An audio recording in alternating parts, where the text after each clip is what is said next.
नमस्ते बच्चों, my self Jaiswal sir. हम पढ़ रहे हैं class 10th science chapter how do organisms reproduce. So we are at sexual reproduction of humans. We have already seen the types of fertilization, that is internal and external fertilization. So the whole process of sexual reproduction in animal involves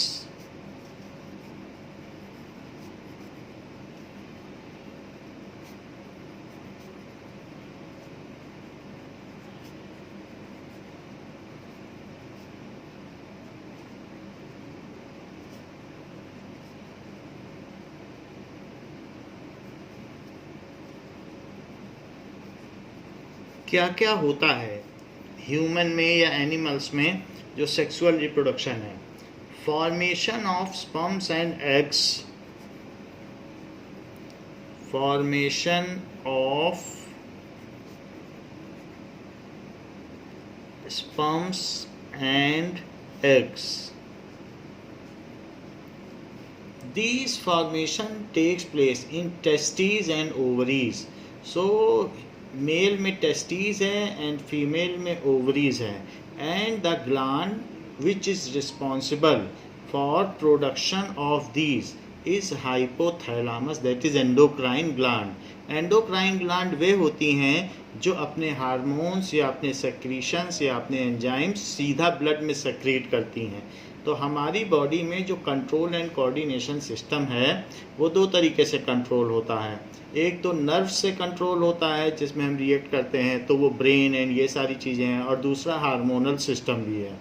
फिर hormonal system में further दो हैं, एक exocrine gland है और एक endocrine gland. Exocrine gland pancreas है जो अपना सेक्रीशंस, जो अपने जूसेस इंटेस्टाइन में सेक्रीट करती है, जबकि एंडोक्राइन ग्लैंड वे होती हैं जो कि अपना सेक्रीशन सीधा ब्लड में सेक्रीट करती हैं। तो हमारी बॉडी में there are a number of endocrine glands which secrete their hormones directly in blood. So these are various kinds of endocrine gland, जिसमें एक हाइपोथैलामस भी है। तो यहाँ पर ये हाइपोथैलामस दिखाई गई है। So this is hypothalamus. So the secondary sexual growth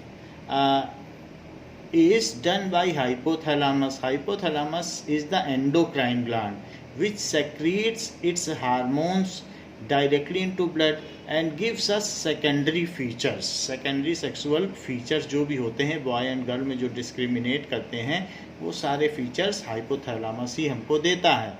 ये अपने हार्मोन्स ब्लड में सेक्रीट करता है। इसके अलावा जो मेल है तो उसमें टेस्टीज होते हैं जो कि टेस्टोस्टेरोन सेक्रीट करते हैं, और उन्हीं टेस्टोस्टेरोन, उसको कौन कंट्रोल करता है कि कितना टेस्टोस्टेरोन सेक्रीट हो? हाइपोथैलामस कंट्रोल करता है। अब जितना टेस्टोस्टेरोन सेक्रीट होगा उसी के बेसिस पर स्पर्म्स बनते हैं, और इसके अलावा हमारे जो मेल की बॉडी के सेकेंडरी फीचर्स होते हैं, जैसे कि मस्कुलर बॉडी का बनना, या जो बॉडी हेयर आना, मोस्टेच आना, बियर्ड आना, वॉइस का क्रैक होना, ये जितनी भी चीज़ें आती हैं, प्यूबिक रीजन में यहाँ पर बाल आ जाना, आर्मपिट के अंडर में बाल आ जाना, ये जितनी भी चीज़ें आती हैं, these are the secondary sexual features and they start at the onset of puberty. Puberty का मतलब है जब फर्स्ट टाइम स्पर्म्स रिलीज होने लगता है, that is the onset of puberty. So in boys it takes at 12 years age, average age is 12 years, and in girls it takes at average year 11 years। तो girls में 11 years में होता है, और यहाँ पर भी हाइपोथैलामस है, ब्रेन में यहाँ पर हाइपोथैलामस होता है जो मिड ब्रेन है। तो यहाँ ये सेकेंडरी फीचर्स को कंट्रोल करता है। अब फीमेल में जो रिप्रोडक्टिव ऑर्गन है, जैसे इसमें टेस्टीज है एंड पीनस है, तो उसी तरीके से यहाँ पर ओवरी है, यूटरस है जहाँ पर बच्चा रहता है, और ये ओवरी है। तो ओवरी से एग रिलीज होता है, ये फेलोपियन ट्यूब है जो पतली सी दिख रही है, ये फेलोपियन ट्यूब है, और इसी में से एग चलता चला जाता है। ये सारी चीज़ें, और ये बर्थ कैनाल है जहाँ से बच्चे का जन्म होता है। तो यहाँ पर ovary releases eggs and here testis releases testosterone. अब इसके अलावा जो 2 सेक्स हार्मोन्स हैं जो रिलीज किए जाते हैं ओवरी से, वो होते हैं estrogen and progesterone. Estrogen female को सेकेंडरी सेक्सुअल फीचर्स देता है और प्रोजेस्टेरोन इस बात को देखता है कि सिंगल एग एवरी मंथ निकले। तो ये सारी चीज़ें एस्ट्रोजन एंड प्रोजेस्टेरोन गवर्न करता है। बट लेकिन कितना एस्ट्रोजन निकलेगा और कितना प्रोजेस्टेरोन निकलेगा, it is all governed bye hypothalamus. तो हाइपोथैलेमस ही गवर्न करता है कि कितना एस्ट्रोजन और कितना प्रोजेस्टेरोन हो, क्योंकि हम लोगों का body shape, proportion, everything differ करता है one to other. So it is all due to hypothalamus. वो जितना एस्ट्रोजन निकालेगा वैसे ही हमारी बॉडी का शेप और साइज होगा। वैसे ही यहाँ टेस्टिस में जो टेस्टोस्टेरोन निकलता है वैसे ही मेल बॉडी की मस्कुलर बॉडी होगी या स्टिफनेस होगा। सो ये बात हमने देख ली कि ये the whole process of sexual reproduction involves क्या क्या चीज़ें होंगी। So formation of sperms and eggs, ये कहाँ पर होगा? इन टेस्टोस्टेरोन, टेस्टोस्टेरोन में होगा ये इन टेस्टिस। तो जो गोनाड है, जो रिप्रोडक्टिव ऑर्गन है, उसे मेल गोनाड कहते हैं। So in male gonad that is testis. So testis में ये चीज़ होगी, टेस्टोस्टेरोन का प्रोडक्शन होगा, which has been shown here. So this has been shown over here that it is testes. So testes contains, it is in pair. So this is the testes. So it is a appendages यानी outgrowth of the body. तो इसमें ही testosterone यहाँ पर निकलते हैं इसी में से, और उसी से हमें सेकेंडरी सेक्सुअल फीचर्स मिलते हैं। So these are the pair of testis which are These are encased in scrotum. ये जो पाउच है बॉडी के बाहर, इसको स्क्रोटम कहते हैं, और उसी में पेयर ऑफ टेस्टिस हैं जो कि मेल गोनाड हैं, मेल रिप्रोडक्टिव ऑर्गन है। So including penis and testis, these are the ये मेल गोनाड हैं। So it is involves formation of sperms and eggs. However, in female there are, this is ovary and this is the fimbriae of fallopian tube. ये fallopian tube है, तो इसमें से जब egg release होगा तो ये कलेक्ट कर लेता है इसी में से। So that has been shown over here. Whatever eggs are released from ovary, यही है ovary। तो ओवरी में से ये जो फिम्ब्रे है, फिंगर लाइक स्ट्रक्चर है, इसी में से एग कलेक्ट कर लिया जाता है और कलेक्ट करने के बाद वो इसमें चलता है। यहीं पर फर्टिलाइजेशन होता है फैलोपियन ट्यूब में। तो इस पर फैलोपियन ट्यूब में फर्टिलाइजेशन हो जाएगा। फिर उसके बाद जो फर्टिलाइज एग है और जाइगोट है वो इसके थ्रू ये यूट्रस है, सो यूट्रस में आएगा। सो उसके बाद फिर वो यूट्रस में जाता है, that is shown here now. तो यहाँ पर जा कर के उसका ट्रांसप्लांटेशन हो जाता है। यहाँ तक वो 8 फोल्ड डिवीजन कर लेता है। 1 वीक की जर्नी के बाद वो 8 फोल्ड डिवीजन कर लेता है और वो एम्ब्रियो बन जाता है। जो जाइगोट है वो एम्ब्रियो बन जाता है और एम्ब्रियो का यहीं कहीं पर प्लेसेंटेशन हो जाता है। So this is the spongy pad like structure, जिसमें कि ये एंडोमीट्रियम है और ये मायोमीट्रियम है। ये ब्लड और म्यूकस से बनी हुई थिक लाइनिंग है जो बच्चे के पोषण के काम में आती है, which give nutrition to baby and also takes the excretory substance from baby. Baby में जितने भी एक्सचेंजेस होते हैं, एक्सक्रीशन या न्यूट्रिशन, वो इसी के थ्रू होते हैं। And ultimately this is connected to mother's body. तो यहाँ पर धीरे धीरे बेबी फीटस बन जाता है और फीटस के बाद वो यहाँ पर एम्ब्रियो बन के आया था, फिर धीरे धीरे यहाँ पर फीटस बन जाएगा और फिर कंप्लीट बेबी बन जाएगा। तो बॉडी, जो बेबी की बॉडी होती है वो मदर की बॉडी में यहाँ पर एक डिस्क लाइक स्ट्रक्चर होता है जिसको कि प्लेसेंटा कहते हैं। सो उससे वो जुड़ा रहता है और जो बेबी की नेवल है उसमें से एक अम्बिलिकल कॉर्ड निकलती है और उसी से सारा एक्सचेंज होता है, वो मदर की बॉडी में चली जाती है. So all the excretory substance are thrown out from the mother's body. तो वो डायरेक्टली बेबी की बॉडी से नहीं जाते हैं, तो उसको अम्बिलिकल कॉर्ड कहते हैं. तो बच्चेदानी यही है, यही यूट्रस है जहाँ बच्चा बड़ा होता है. So it is muscular in nature, ये काफ़ी मस्कुलर होती है. This is cervix, this is the narrower portion which is called cervix. This is cervix, it is the narrower portion. And this is the birth canal, this is the birth canal, this is also known as vagina. So here it is the birth canal, and the semen is left or ejaculated up to here. From here through cervix is travel, and through this uterus it travels in fallopian tube, and there the fertilization takes place. So क्या कैसा कैसा date है, कब कब fertilisation होता है, उसके बारे में तो हम आगे देखेंगे. लेकिन अभी आप सिर्फ इतना ध्यान दे लीजिए कि ओवरी क्या है और इसकी पोजीशन क्या है. बाकी इसका पूरा स्ट्रक्चर तो ये आपके सामने ऐसे है. तो this is the total structure of that is female reproductive system. तो यहाँ पर ये बात दिखाई गई है कि फीमेल रिप्रोडक्टिव सिस्टम किस तरीके का होता है. So it is the total female reproductive system. इसको हम बनाकर भी दिखा देंगे. Now,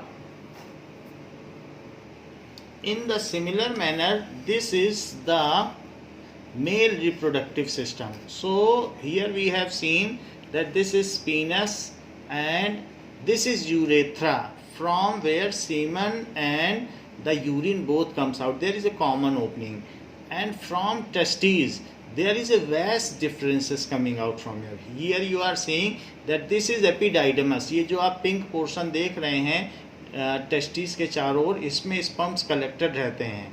and when it penis becomes erectile then through epididymis. तो ये देखो epididymis है, ये vast difference है.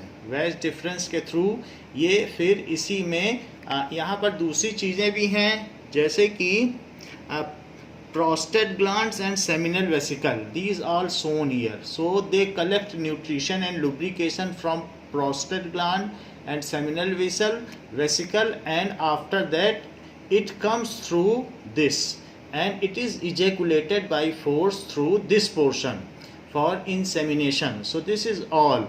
And also urinary bladder, जैसे कि हम यहाँ देख रहे हैं कि किडनी है, तो किडनी से ये यहाँ पर आप देख लीजिए urinary that is tubule is coming and ureter is coming, and this is urinary bladder.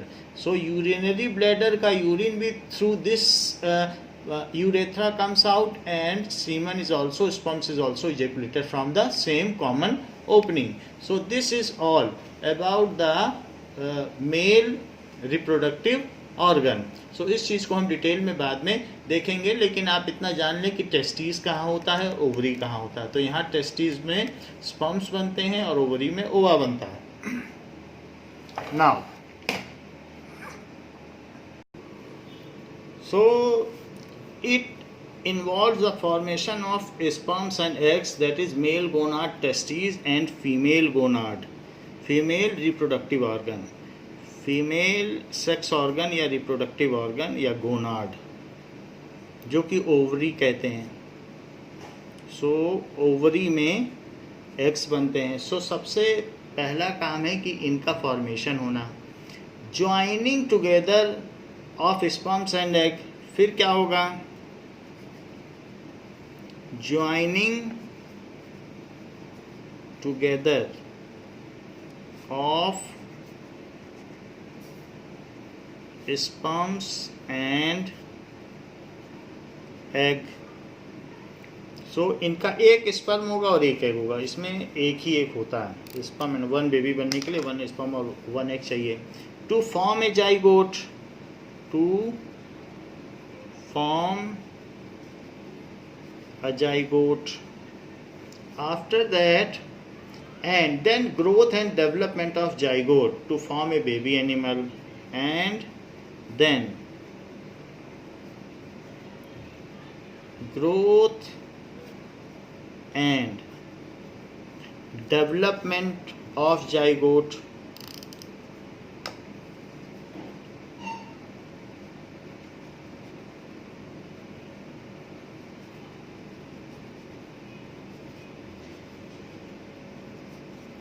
Via stages, जिसमें कौन कौन सी स्टेजेस होंगी, एम्ब्रियो एंड फीटस, वो सारे भी इसी से होंगे।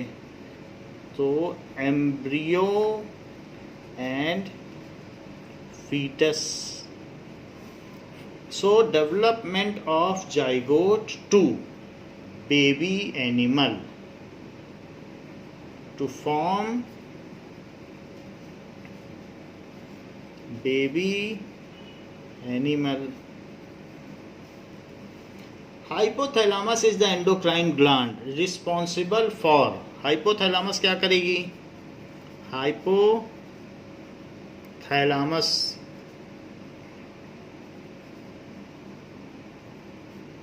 इज एंडोक्राइन ग्लैंड का मतलब है कि जो ग्लैंड अपना हार्मोन ब्लड में सीधा सेक्रेट करे, और जो अदर देन ब्लड करे, जैसे कोई इंटेस्टाइन में कर रहा है, पैंक्रियाज इंटेस्टाइन में करता है, उसे एक्सोक्राइन ग्लैंड कहते हैं। हाइपोथैलेमस इज एंडोक्राइन ग्लैंड, और ये एंडोक्राइन ग्लैंड में करती है, और इस तरीके से ये हमारे बॉडी के ग्रोथ को रेगुलेट करती है। सो endocrine gland which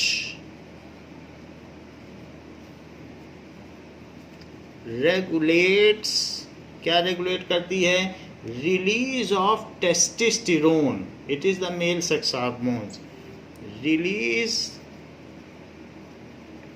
of testosterone.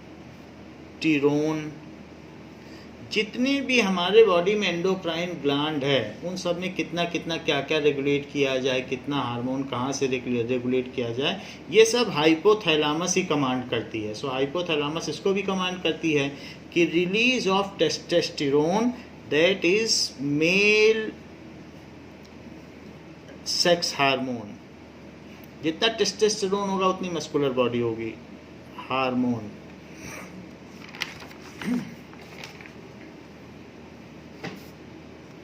From testes,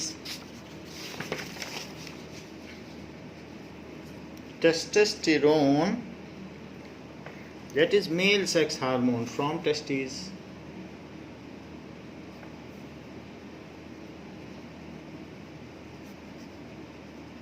from testes which are in pair, testes pair में होते हैं। So from testes and female sex hormone, female sex hormone, that is estrogen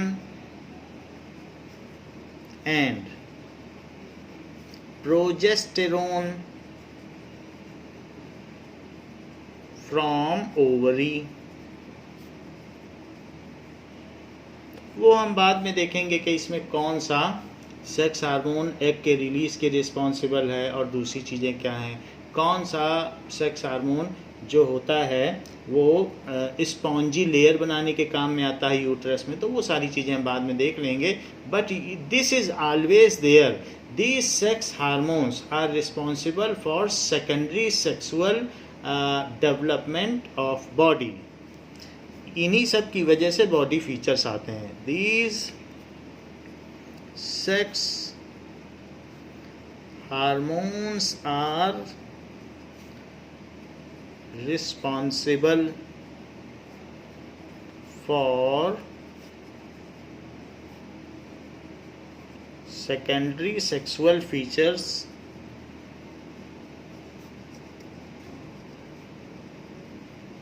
जैसे कि cracking of voice, developing of breast, जो बाहर से दिखते हैं वो सब सेकेंडरी सेक्सुअल फीचर्स हैं। So that is cracking of voice boys में होगा, तो अलग अलग है, बट ये कुछ फीचर्स लिखाए जा रहे हैं जिससे आपको पता चले कि क्या क्या होता है। Cracking of voice, so cracking of voice होगी एंड क्रैकिंग लिखना, cracking of voice, cracking of voice in boys and इसके अलावा tenderness of body in girls. Tenderness का मतलब कोमलता होती है, tenderness of skin in girls, development of breast, ये सारी चीज़ें हैं। सेकेंडरी सेक्सुअल फीचर्स में भी हम और भी देखेंगे जब हम प्यूबर्टी के बारे में देखेंगे कि क्या क्या है, लेकिन ऐसे मैंने कुछ लिख दिए हैं। सो इस तरीके से हमने देखा हाइपोथैलेमस रिस्पॉन्सिबल है जो कि हमारे अंदर टेस्टोस्टेरोन और प्रोजेस्टेरोन और एस्ट्रोजन निकालता है, और उन्हीं की वजह से हमारे अंदर सेकेंडरी सेक्सुअल फीचर्स डेवलप होते हैं। Now what is puberty?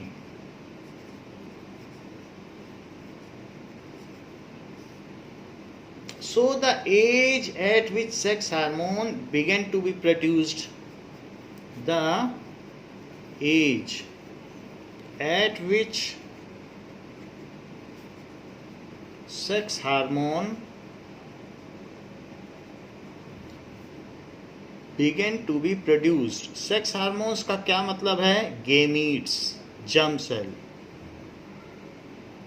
So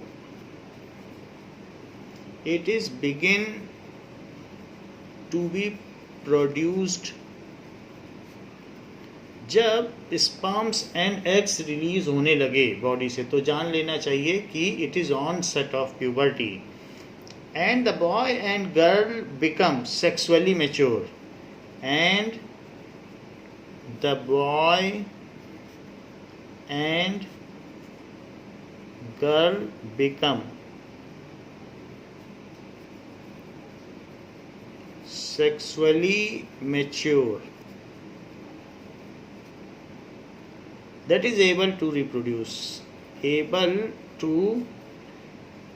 reproduce। able to reproduce का मतलब if they are doing coitus then the baby will be produced, though their body is not physically mature, so but however if they are doing coitus then they can produce baby। if they are doing coitus, coitus का मतलब है that is insemination, natural insemination हो जाए birth canal में, तो उसमें baby बन जाएगा। तो इस तरीके से लड़कियों में ये 11 साल में ही प्यूबर्टी आ जाती है और बॉयज़ में 12 इयर्स में आती है। जो इंग्लिश फॉरेन कंट्रीज़ हैं, जो कोल्ड कंट्रीज़ हैं, वहाँ तो 8 इयर्स में ही प्यूबर्टी आ जाती है, जो वहाँ के लोगों के लिए एक चिंता का विषय है। सो उसके लिए वो टेबलेट खाते हैं कि प्यूबर्टी लेट आए। Able to reproduce if they are doing coitus, तो ऐसा करने पर उसको प्यूबर्टी कहते हैं। It is also known as onset of puberty, is called onset की शुरुआत हो गई है ऑफ प्यूबर्टी, और सिंपली प्यूबर्टी भी कहते हैं कि प्यूबर्टी आ गई है। So it is only sexual ability to reproduce. लेकिन 11-12 साल के बच्चे होते कितने हैं? 5th में होंगे ज़्यादा से ज़्यादा। तो इस तरीके से it does not mean that though they are able to release sperms and egg, but the body is not physically mature enough so that the girl can bear a baby. So the period during which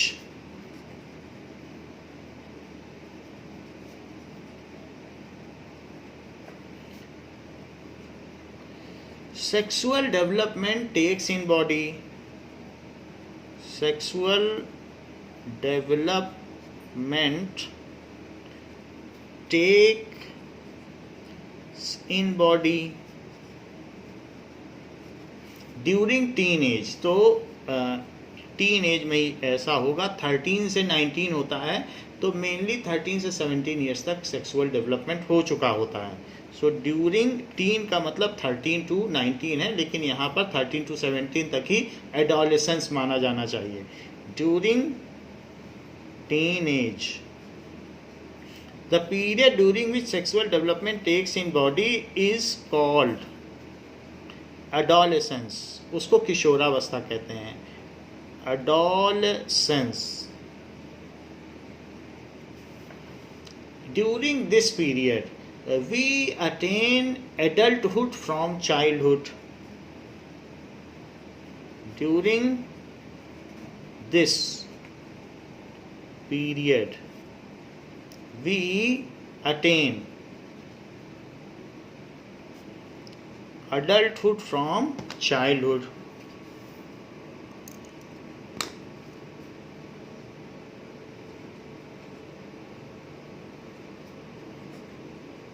From childhood, and this starts from onset of puberty. ये जो adolescent as है ये तब से शुरू हो जाती है जब प्यूबर्टी शुरू हो जाती है. This period, adolescent period,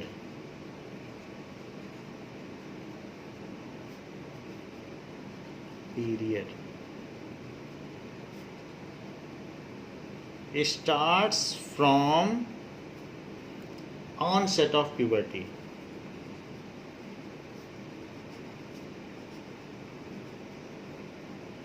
So ऐसी एज में जो माइंड है वो स्टेबल नहीं रहता है और शॉर्ट टेम्पर्डनेस होती है, जल्दी गुस्सा आ जाता है, डिफरेंट सेंसेशनल फीलिंग होती है, टिटिलेटिंग इफेक्ट आता है गुदगुदाने वाला. So there are various things that a drastic change occurs within our body inside and outside, and we have to cope up such situation as it is normal and it is inherent and indispensable to everybody. ये हर एक के लिए अपरिहार्य है, ये आवश्यक है, क्योंकि माता पिता ने हमको रिप्रोड्यूस किया है तो हमें भी अपने स्पीसीज़ को कंटिन्यू करना है. तो उसके लिए ये पीरियड आता है जो हमको एडल्टहुड की ओर ले जाता है. Now girls attain puberty between 10 to 12 years of age.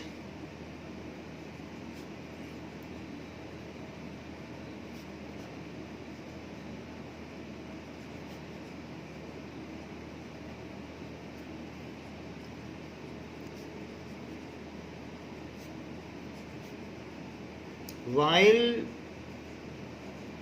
boys attain puberty between 13 to 14 years of age.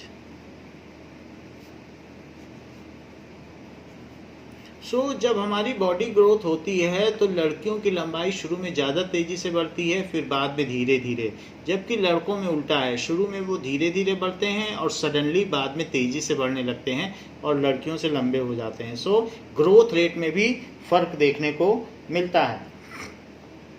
Now, the testes produce the male sex hormone, that is testosterone, and ovaries produce female sex hormone, that is estrogen and progesterone. Sex hormone play an important role in the process of reproduction because they make the reproductive organ to be mature. Sex hormone से ही हमारे reproductive organs stiff and mature होते हैं. Puberty is the age at which reproductive organ reach maturity and secondary sexual character develops. So it is the after onset of puberty secondary sexual characters develop in body. After onset of puberty, onset का मतलब शुरुआत होने पर, secondary sexual character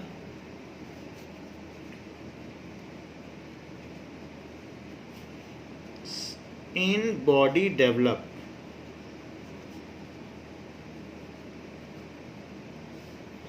So in girls the age at which, ये तो इस तरीके से इसको onset of puberty कहा जा सकता है. तो ये चीज़ है. So whatever changes occurs in girls at puberty.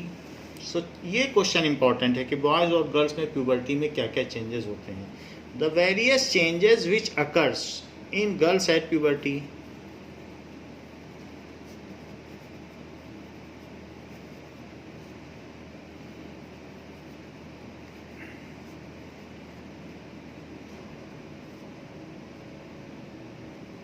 So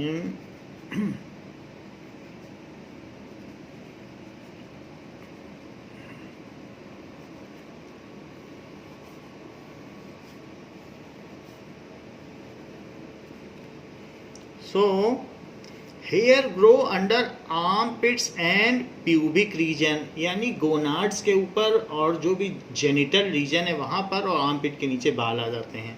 so hair grow under arm pits and pubic reason.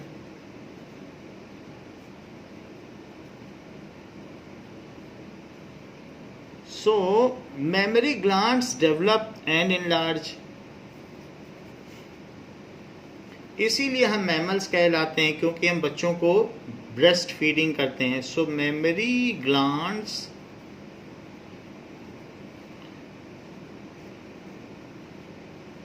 that is breasts develop and enlarge.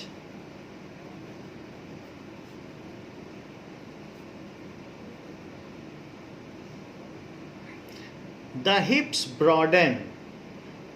Extra fat is deposited in various parts like hips and thighs. Hips broaden हो जाते हैं, इसलिए hips broaden हो जाते हैं जिससे कि बच्चे को बियर किया जा सके. 3 kg के बच्चे को बियर करना होता है तो उसके लिए हिप्स को वेट कैरिंग कैपेसिटी होनी चाहिए. The hips broaden.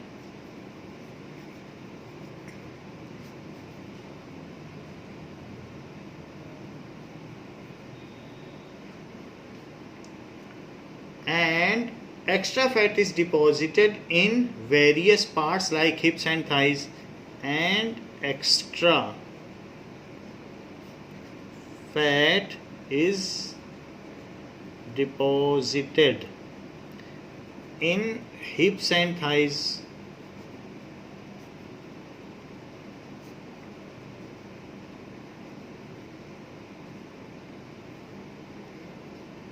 Next, the skin become tender and voice becomes melodious.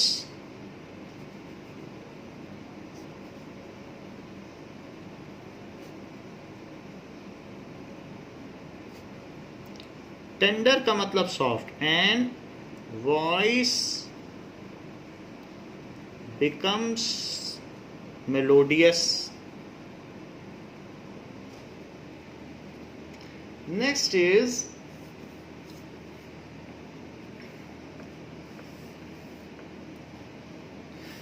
Fallopian tube, uterus and vagina enlarge. जो भी रिप्रोडक्टिव ऑर्गन है वो बड़े होने लगते हैं. So fallopian tube, uterus, uterus का मतलब बच्चेदानी जिसमें बेबी रहता है. So mother's womb, and vagina that is birth canal. Enlarge,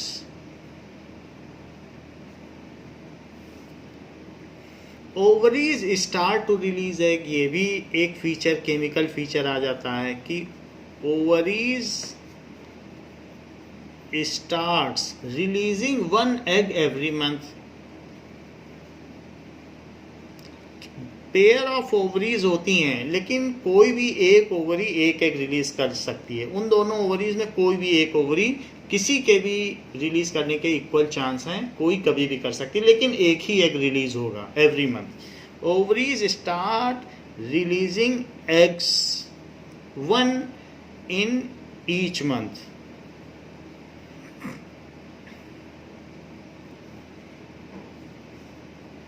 Menstruation starts, that is a pad-like structure every month develops, and if fertilization and the transplantation of the embryo does not occur, then that spongy bloody pad-like structure shed off.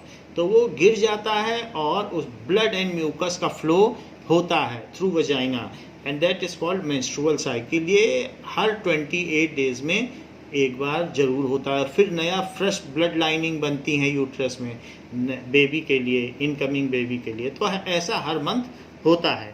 इस चीज़ को कि making and breaking of lining having a period of cycle of 28 days is called menstrual cycle.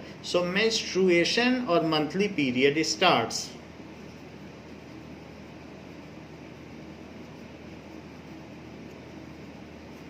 That is monthly period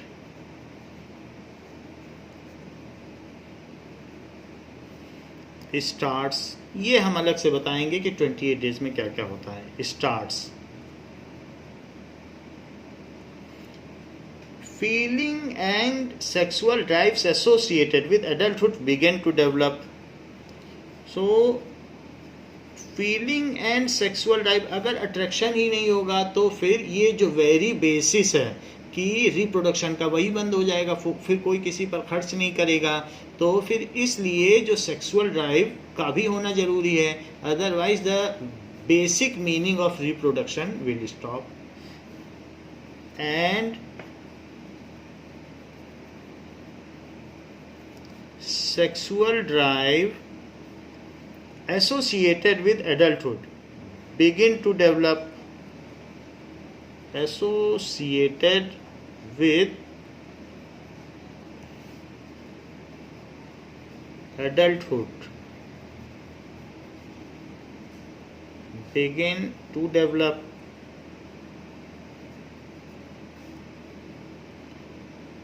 so these all changes are brought in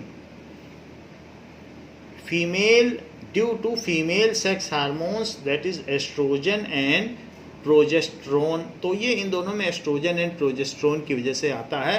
तो book में oestrogen भी दिया है तो ओ लगाया है, लेकिन कहीं कहीं नेट में ओ नहीं लगाया है, तो आप ओ लगा लें, बुक में ओ लगा है। एस्ट्रोजन एंड प्रोजेस्ट्रोन की वजह से ये चेंजेस आते हैं।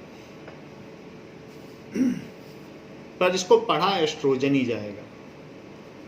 So these are the various changes which we have seen which occurs in female, but there are certain changes, secondary sexual features which develop in boy at the onset of puberty. The various changes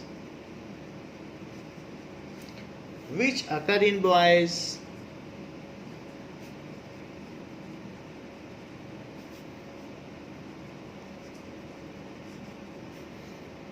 at puberty।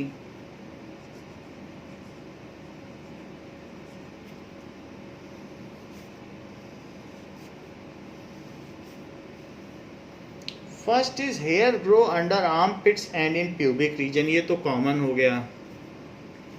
Hair grow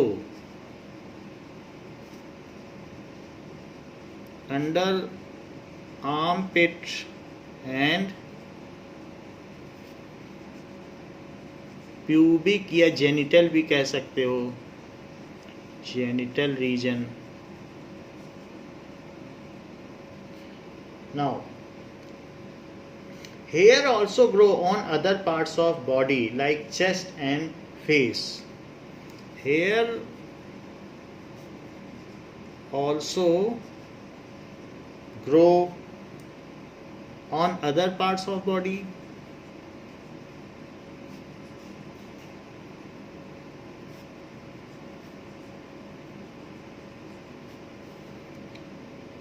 like chest and face। तो face में क्या होगा, that is moustache and beard आ जाती हैं।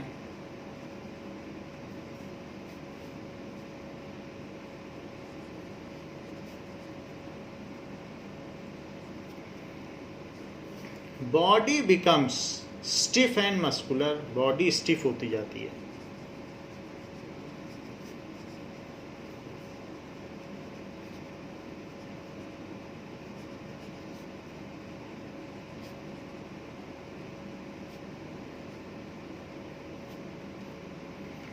तो boys में क्या होता है, जो उनका चेस्ट होता है वो हार्ड होता जाता है, वो वज्र की तरह होता है, पत्थर की तरह होता है, जबकि गर्ल्स में थाइज वज्र की तरह होती, पत्थर की तरह।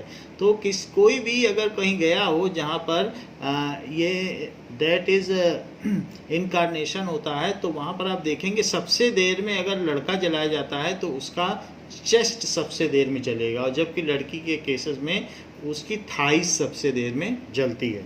So body becomes stiff and muscular due to development of muscles. The voice deepens or cracks. Voice deepens या cracks भी बोल सकते हो। The penis and testes becomes larger. And testes becomes larger.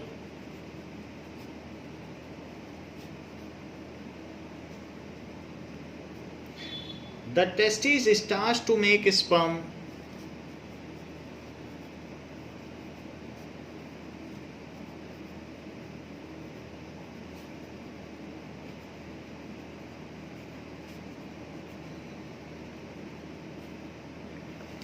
Feeling and sexual drives associated with adulthood begin to develop.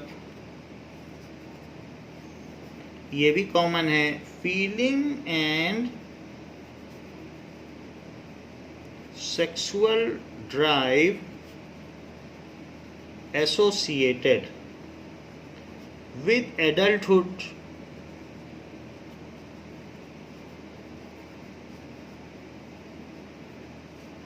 begin to develop.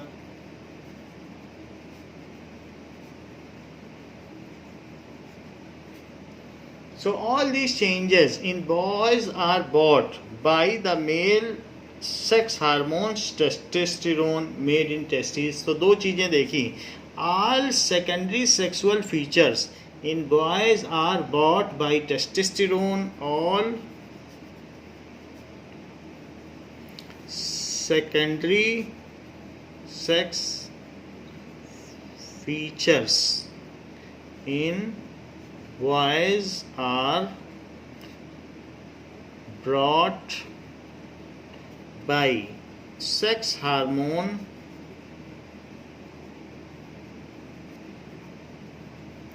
testosterone and in girls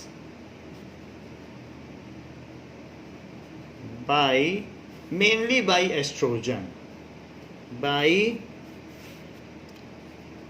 sex hormone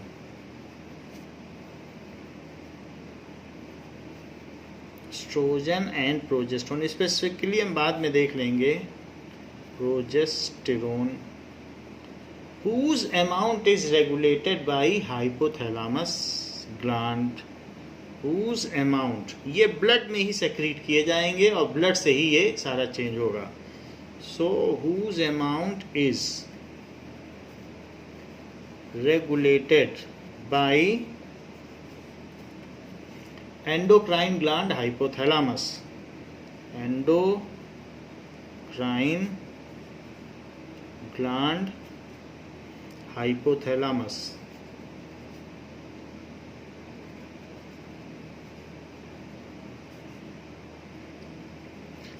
Now testosterone is responsible for making sperms and estrogen is responsible for making eggs. Testosterone is responsible for making sperms, sperms निकालने के लिए responsible है, while oestrogen क्या करता है, उसमें follicles होते हैं जो कि फॉलिक एसिड जिसमें रहता है और वो एग को डेवलप करते हैं, while estrogen is responsible Estrogen is responsible for release of eggs. Progesterone suppress the release of other egg when one is released. Progesterone suppress, वो सप्रेस कर देता है, एक एग अगर निकल गया तो दूसरा नहीं निकलने देगा. रिलीज ऑफ एग्स, तो वो कंट्रोल करता है जिससे ज़्यादा ना निकले. तो एक निकल गया तो उसका काम है फिर आगे नहीं निकलने देना. अगर हमने प्रोजेस्टेरोन, ये जो आप देखते हैं कि बहुत सारी ऐसी कंट्रासेप्टिव पिल्स आती हैं तो उसमें प्रोजेस्टेरोन ही ज़्यादा होता है, फिर वो एग रिलीज़ ही नहीं करने देता. तो ये चीज़ होती है, तो एग नहीं रिलीज़ होगा तो प्रोजेस्टेरोन की पिल्स आएंगी. सो जो मेकिंग ऑफ लाइनिंग है, ब्लड लाइनिंग्स जो यूट्रस में बनती है वो एस्ट्रोजन की वजह से बनती है, और जो ब्रेकिंग ऑफ लाइनिंग है वो प्रोजेस्टेरोन की वजह से बनती है. ये सारी चीज़ें भी बाद में देखी जाएंगी. Now so we have seen what is the puberty and onset of puberty क्या है. Now human reproductive system.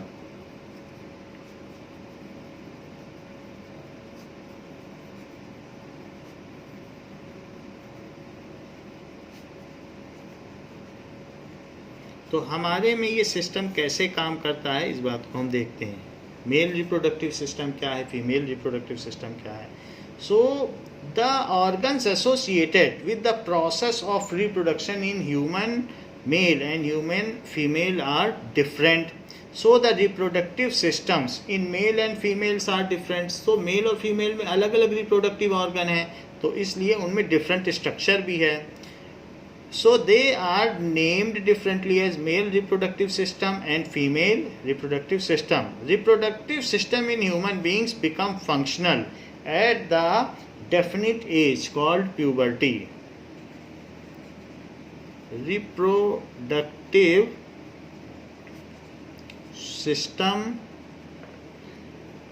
in human, puberty से पहले फंक्शनल होता ही नहीं है. Human begins, so human beings become functional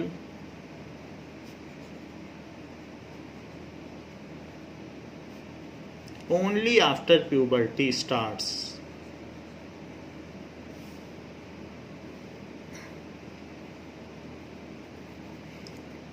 Definite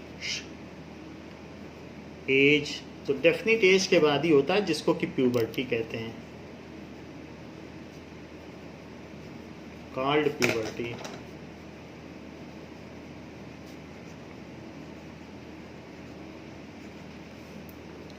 so there are two different system. One is male reproductive system and other is female reproductive system. So one by one we will study them. The male reproductive system.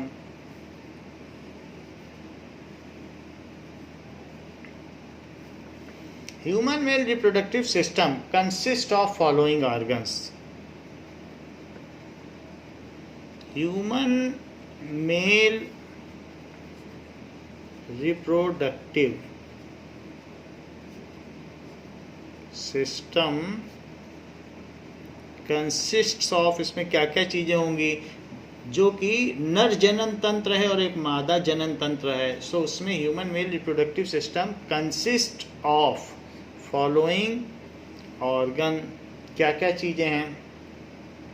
Testes, ये सब organs हैं. Testes, scrotum जिसमें testes encased हैं उसको कहेंगे scrotum.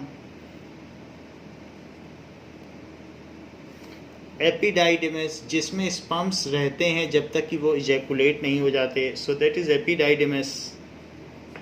एपिडाइडिमस.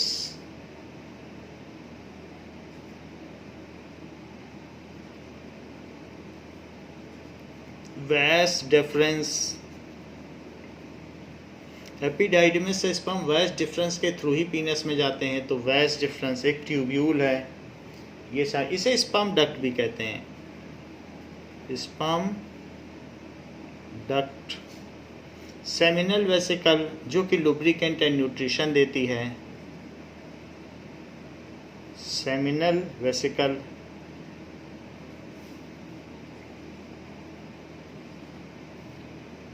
Prostate gland, prostate gland and पीनस।